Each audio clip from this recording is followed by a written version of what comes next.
इस सृष्टि में जो जन्म लेता है वो निश्चित रूप से मृत्यु के अधीन हो जाता है। इसका अर्थ यह है कि इस मृत्युलोक का हर प्राणी, चाहे वो मनुष्य हो, पशु हो, पक्षी हो या फिर पेड़ पौधा हो, हर सांस लेने वाला प्राणी अपने जन्म के साथ अपनी मृत्यु को भी लेकर आता है। हर प्राणी को एक ना एक दिन निश्चित क्षण पर मरना अर्थात अपना शरीर त्यागना ही पड़ता है। इसलिए तुम उनके मरने की चिंता छोड़कर अपना कर्तव्य समझकर युद्ध करो। वो जो रथ के ऊपर खड़ा दिखाई दे रहा है पार्थ, वो तो केवल भीष्म पितामह का शरीर है। मैं पूछता हूं, असली भीष्म पितामह कौन है, कहां है? देखो, उस शरीर में जो प्रकाश है जिसे आत्मा कहते हैं, मैं तुम्हें दिव्य चक्षु प्रदान करता हूं। इन दिव्य चक्षुओं से देखो उस आत्मा को, वो जो शरीर के अंदर आत्मा है, जो प्रकाश है, वही है असली भीष्म पितामह। दिखाई दे रही है उनकी आत्मा? हाँ केशव, एक प्रकाश रूपी आत्मा दिखाई दे रही है। बहुत अच्छा। अब देखो, यदि मैं अपने सुदर्शन चक्र से भीष्म पितामह का शरीर काट दूं तो केवल उनका शरीर मरेगा, परंतु उनकी आत्मा का प्रकाश नहीं बुझेगा। देखो, मैं तुम्हारे इन दिव्य चक्षुओं को यह दृश्य सजीव करके दिखाता हूं।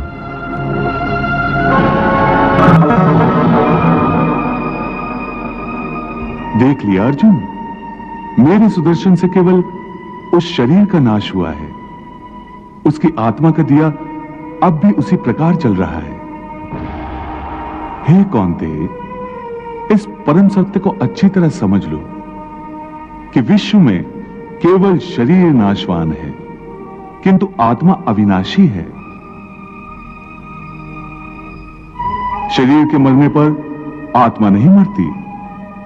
आत्मा न कभी जन्म लेती है और न कभी मरती है। वो अजन्मा, नित्य, सनातन और पुरातन है, जो शरीर को मारने पर भी नहीं मारी जाती। न हन्यते हन्यमाने शरीरे, न हन्यते हन्यमाने शरीरे। कृष्ण का तत्व ज्ञान सुनने को बड़ा अच्छा लगता है। हे पार्थ, इस संसार में दो ही वस्तुएं हैं, एक शरीर और दूसरा उस शरीर में रहने वाला शरीरी।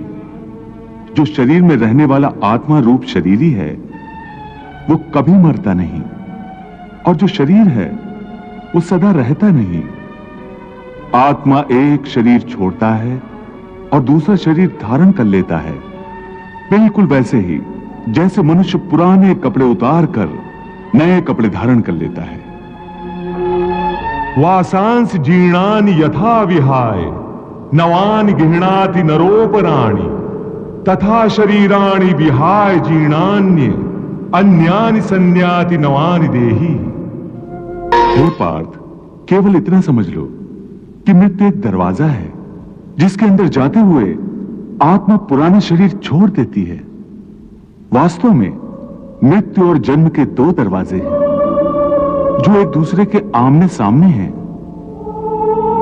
प्राणी जब मृत्यु के दरवाजे पर पहुंचता है तो उस शरीर की मृत्यु हो जाती है। फिर आत्मा का प्रकाश उस शरीर को छोड़कर आगे चला जाता है और फिर वो प्रकाश नए जन्म के दरवाजे में प्रवेश करता है, जहां जीवात्मा को फिर से एक नया शरीर प्राप्त हो जाता है।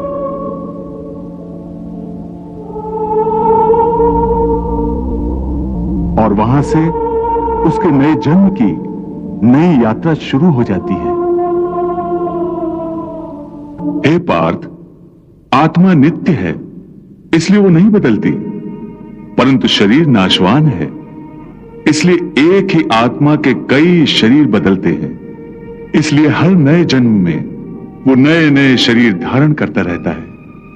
हर नए जन्म में आत्मा नए नए शरीर तो बदलता ही है, बल्कि हर एक जन्म में भी उसे जो शरीर मिलता है वो एक शरीर भी उसी जन्म में बदलता रहता है। हे अर्जुन, हम और तुम ये शरीर नहीं हैं। हम तो इन शरीर के अंदर रहने वाली आत्माएं हैं। ये शरीर तो केवल हमारे रथ हैं। हम उसके स्वामी हैं। रथ के टूटने से स्वामी नहीं टूट जाता। उसी प्रकार शरीर के सुख और दुख आत्मा को सुखी या दुखी नहीं करते। अच्छेद्यो अयम अदायो अयम अक्लेद्यो अशोष एव च नित्यः सर्वगता स्थाणुर अचलो अयम सनातनः। पार्थ, आत्मा को न कोई शस्त्र काट सकता है, न उसे अग्नि जला सकती है। इसको जल नहीं गला सकता, न इसे वायु ही सुखा सकती है। नैनम छिन्दन्ति शस्त्राणि नैनम दहति पावकः न चैनम क्लेदन्त्यापो न शोष्यति मारुतः। हे अर्जुन, ये सब समझकर तुम्हें ना किसी के मरने का शोक मनाना चाहिए और ना किसी के ना मरने की खुशी का प्रदर्शन करना चाहिए। न जीने की खुशी मनाओ, न किसी के मरने का दुख मनाओ। भला ये भी कोई बात हुई? मनुष्य दुख सुख के अनुसार प्रतिक्रिया प्रकट नहीं करेगा तो फिर जिएगा कैसे? और फिर उसमें और किसी पत्थर की मूर्ति में अंतर ही क्या रह जाएगा? पार्थ, प्राणी के शरीर का एक अदृश्य अंग है मन, जो दिखाई नहीं देता, परंतु वही सबसे शक्तिशाली हिस्सा है शरीर का। हे पार्थ, प्राणी के लिए आवश्यक है कि प्राणी अपने मन को काबू में करके अपने अंतर में झांक कर आत्मा को देखे, तब उसी को परमात्मा का साक्षात्कार कहते हैं। तुम तो कहते हो कि अपने अंतर में झांक कर आत्मा को और उस आत्मा में प्रकाशित परमात्मा को पहचानो, अर्थात आत्मा से अलग कोई और है जो आत्मा को पहचानेगा। ये किसको कह रहे हो कि आत्मा को पहचानो? कौन पहचानेगा अंतर की आत्मा को? तुम्हारा मन। मन? हाँ, तुम्हारा मन। परंतु तुम तो कहते हो कि मन माया के भ्रमजाल में फंसाकर प्राणी को बहुत नाच नचाता है, फिर वो आत्मा और परमात्मा की ओर क्यों ले जाएगा? तुमने ठीक प्रश्न किया अर्जुन। उसका उत्तर यह है कि जब तक तुम अपने आप को मन और विषयों के अधीन रहने दोगे, तब तक वो तुम्हें नाच नचाता रहेगा। हे पार्थ, मनुष्य का शरीर एक रथ की भांति है। उस रथ के जो घोड़े हैं, उन्हें मनुष्य की इंद्रियां समझो। उन इंद्रियों को, घोड़ों को जो सारथी चलाता है, वो सारथी ही मन है। और उस रथ में बैठा हुआ जो उस रथ का स्वामी है, वही आत्मा है। मनुष्य की इंद्रियां अपने विषयों की ओर आकर्षित होती रहती हैं और उसका मन इंद्रियों को उनके विषयों की ओर ही दौड़ाता रहता है। यह तभी तक हो सकता है जब तक जीवात्मा अपने मन को अपने काबू में ना लाए। जब तक मन काबू में नहीं आएगा, वो इंद्रियों को उनके विषयों की ओर ही दौड़ाता रहेगा। विषय उनको बुलाते हैं, इंद्रियां उनकी तरफ भागती हैं और मन जीवात्मा की परवाह किए बगैर रथ को उस ओर लिए जाता है। परंतु जब तुम स्वयं मन के अधीन न रहकर मन को अपने अधीन कर लोगे, तो वही मन एक अच्छे सारथी की तरह तुम्हारे शरीर रूपी रथ को सीधे प्रभु के चरणों में ले जाएगा।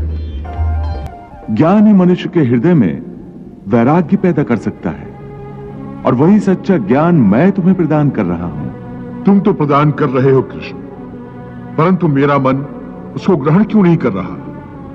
क्योंकि अभी तक तुम मोह और भ्रम के अंधकार से बाहर नहीं निकले, इसलिए तुम उस ज्ञान को ग्रहण करने में असमर्थ हो।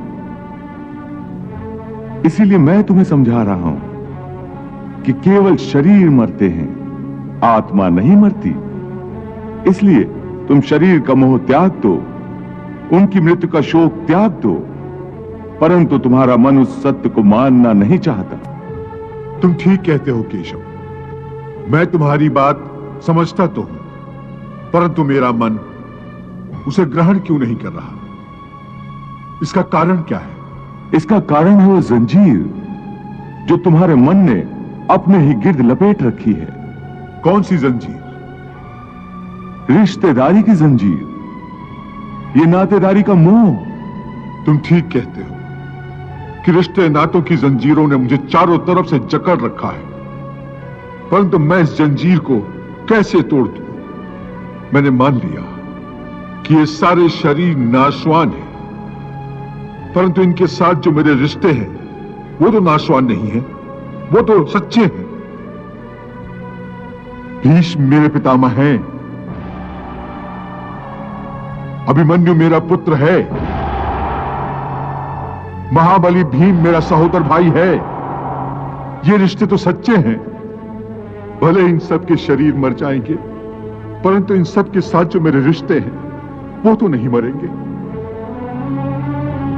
जिससे आज मेरे पिता महाराज पांडु का शरीर नहीं है, परंतु मेरे पिता आज भी महाराज पांडु हैं। पिता पुत्र का तो वो पवित्र रिश्ता समाप्त नहीं हुआ। इन रिश्तों की पवित्रता पर मैं कैसे प्रहार करूं?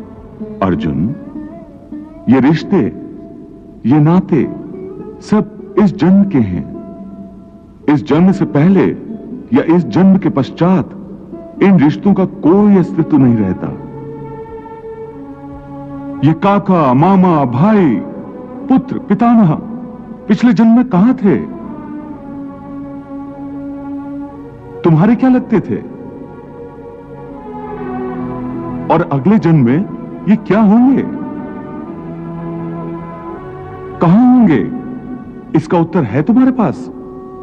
नहीं केशव, पिछले जन्म में जब तुम्हारी मृत्यु हुई होगी,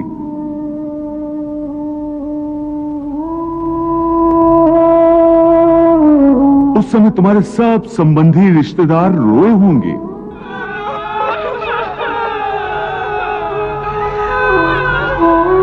तुम्हारी पत्नी ने, तुम्हारे पुत्रों ने बहुत विलाप किया होगा।